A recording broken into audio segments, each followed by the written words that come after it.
Hello, YouTube. Um, I want to talk about the aspects of war, whether they be good, bad, profitable, or not.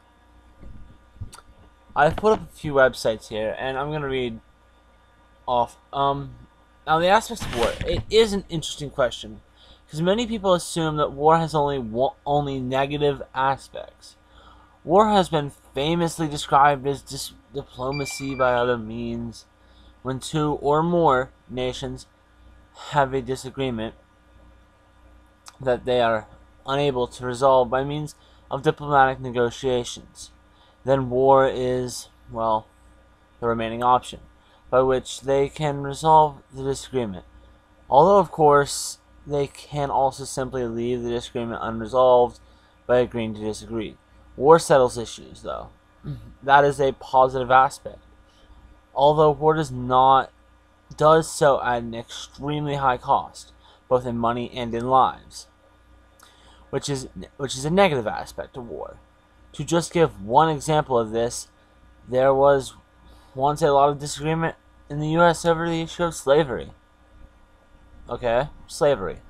About whether or not it should or should not be permitted. About what to do with escaped slaves, etc.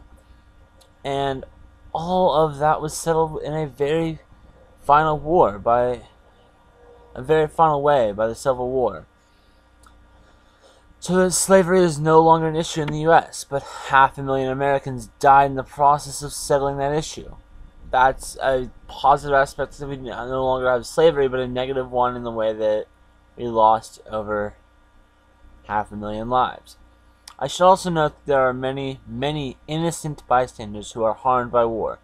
These are people who have done nothing to create the war, who are not necessarily even trying to assert that their nation is right about whether it has provoked the war, but who get killed anyway, because modern warfare is not restricted to battlefields, but spills over into civilian populations. War is very cruel.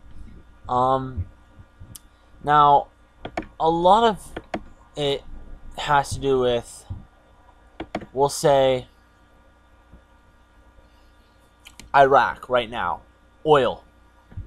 Oil is a very crude resource that we are using currently to fund ourselves and others.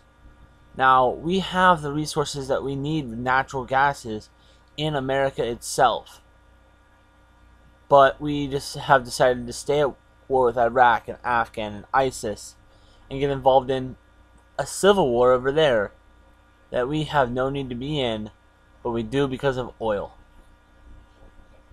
Speaking of oil and profits, we'll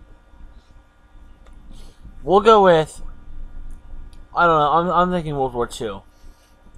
War, no matter how you perceive it, benefits quite a few. Those who engage in keeping the fuel and fire of war alive. World War II was no exception. For a war that consumed half of a modern world and lasted for years, it wasn't a lose-lose proposition for all, though. The United States, Japan, the US, the UK, and in particular Switzerland benefited from the war. Some cite that Russia, despite its losses, profited from the war. Now, before I go on, by profiting, say in America itself, we profited because we were in the Great Depression before World War II. Once World War II hit, we started mass producing bullets, tanks, planes, boats, trucks, armor, guns, and that's what brought us out of the Great Depression. That's how we profited. Whether countries benefit from the war, they are very specific industries and or companies that benefit from the war supply, which in turn means that some very specific people read families who own these businesses profit from it. Switzerland benefited greatly from the war with so much Nazi wealth that was hidden and stored in a neutral country. Many Swiss banks, which were directly controlled by very small families, benefited greatly from the wealth they now had, and on much of the wealth there was no claim. Much of the modern day Swiss banks have been built, as some say, on the dormant funds and deposits that were unclaimed, which the Swiss leveraged to their maximum advantage. Of course. Let me scroll down.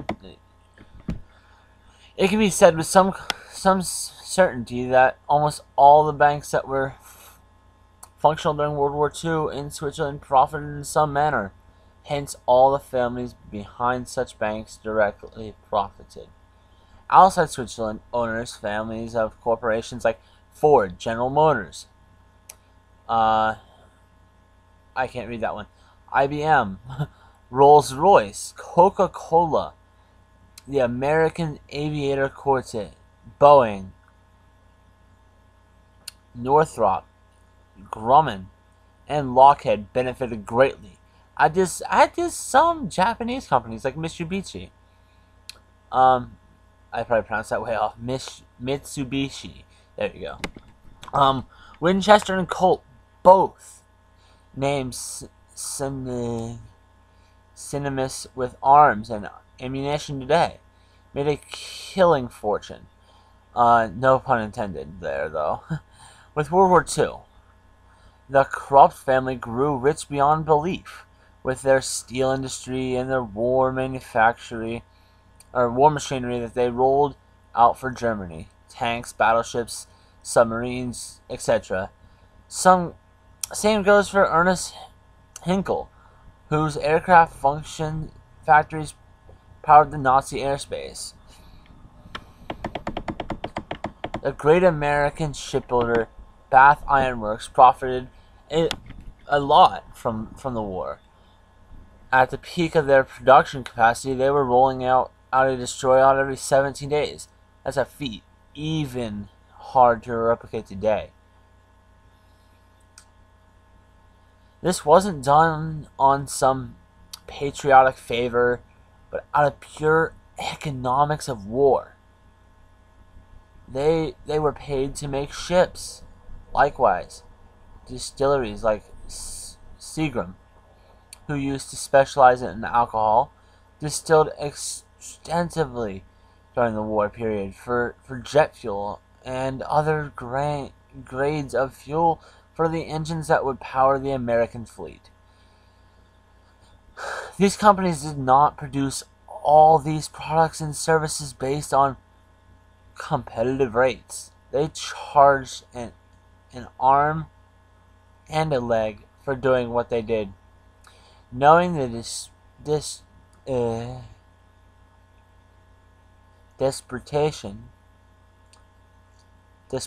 desperation of the situation and the uniqueness of the opportunity. There are many more, I am sure. The above is just a fraction, a sample of those who made money from the war. A conspiracy theory, from the sound of it. But many Americans and European law firms were paid millions, directly and indirectly, by Swiss banks to prolong the claim of Holocaust wealth that was, and still is, stored in Switzerland. Everyone profited, right or wrong. Historians and weekend casual people like you and I, who take an interest in World War II, will never know who really made their money and how.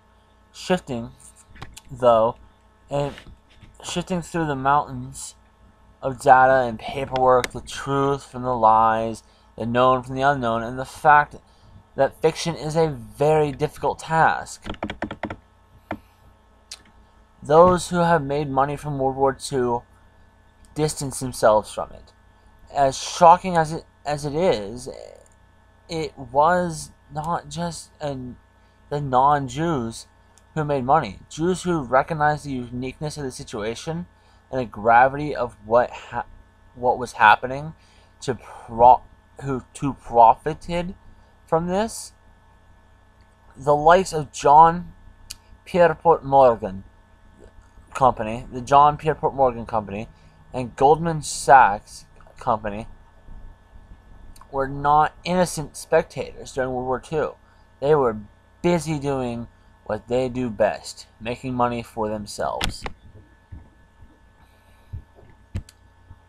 Now, that's quite a bit of information to go through in only 10 minutes and 52 seconds. 50-some seconds. 11 minutes, we'll say. Now, my standpoint is that if you can make money from a war, do it. But whether it be right or wrong, good or bad, war is necessary. Without war, we would probably, without World War II, we'll say, we'd probably still be in the Great Depression today. We're in a recession now as it is. And the war is not helping this time, as far as I am concerned. The war is making it worse. But I just spent 11 minutes and some seconds of me educating. Have a great night, people. Day, whenever.